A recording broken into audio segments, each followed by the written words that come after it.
आज हमारे पास हैं शंभुकर मिश्रा के यूट्यूब चैनल पर खान सर के साथ जो बातचीत हुई उसके कुछ खास हिस्से।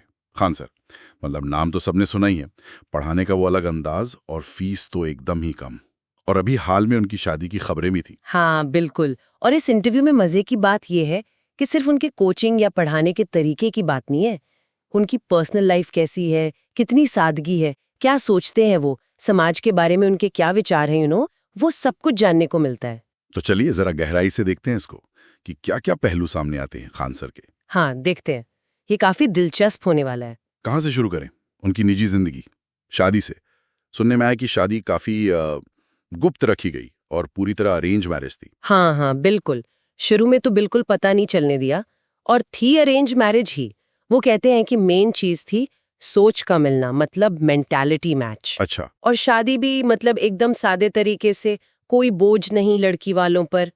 वो मजाक में ये भी कहते हैं कि रिसेप्शन में घंटों खड़ा रहना पड़ा तो पत्नी का शक्ति परीक्षण हो गया एक तरह से। हाँ, ये सादगी तो उनके बारे में अक्सर सुनने को मिलती है। जी, और ये सिर्फ शादी में नहीं, पूरी लाइफ में दिखती हैं। वो बताते हैं बचपन से एक ही हेयर स्टाइल है, कोई खास स्किन केयर वगैरह कुछ नहीं। और ये खान सर नाम, इसका क्या चक्कर? मैंने कहीं पढ़ा था कि ये असली नाम नहीं है।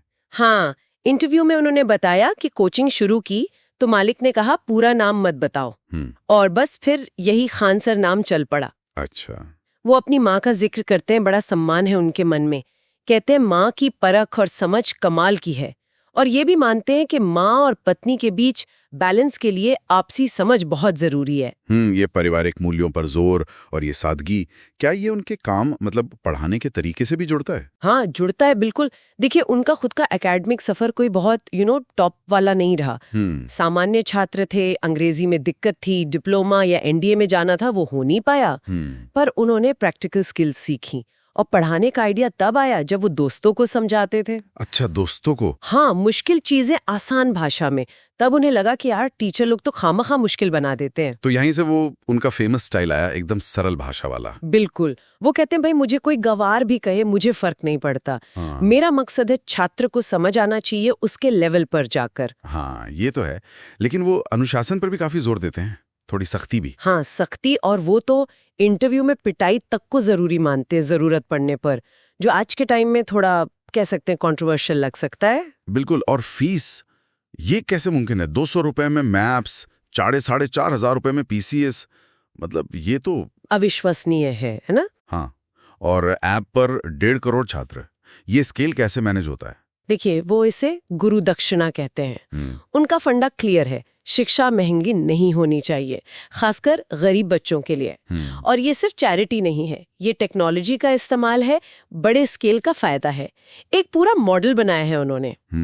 हाँ, ये बात और है कि इस चक्कर में इंडस्ट्री की दूसरे लोगों की नाराजगी भी झेलनी पड़ती है उन्हें। जाहिर है। पर उनका लक्ष्य साफ है, शिक्षा सब तक पहुंचे।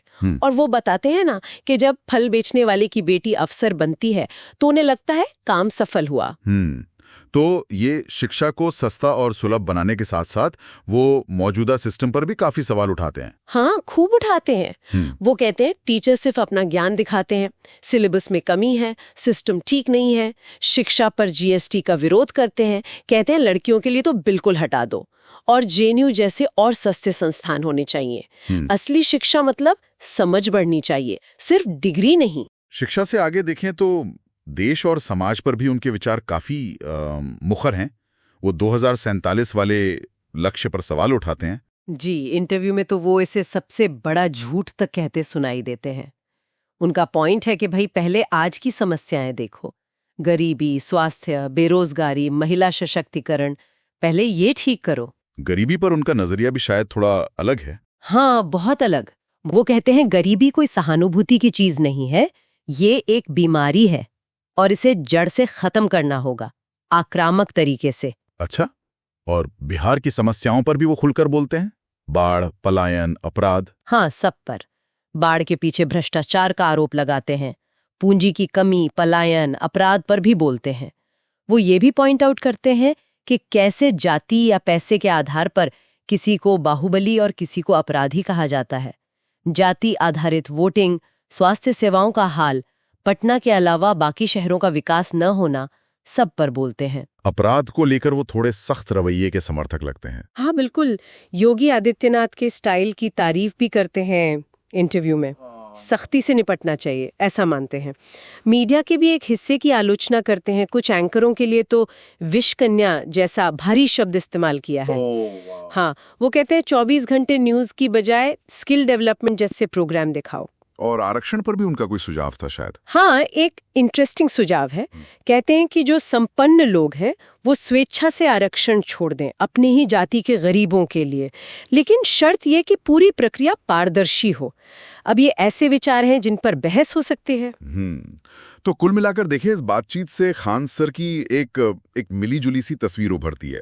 सादगी भी है, शिक्षा को लेकर एक जुनून भी है, और समाज राजनीति पर एकदम बेबाक, कभी कभी तीखी राय भी है। सही कहा।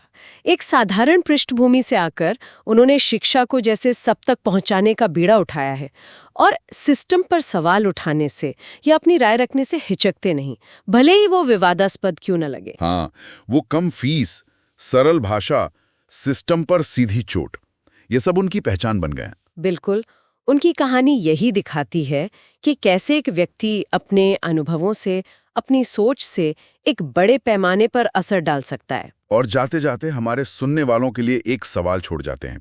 खान सर का ये कहना कि गरीबी एक बीमारी है जिसके लिए सहानुभूति नहीं बल्कि आक्रामक एक्शन चाहिए, क्या हम समाज के तौर पर गरीबी को इस नजरिए से देखते हैं या बस एक दुर्भाग्य मानकर रह जाते हैं? सोचने वाली बात है।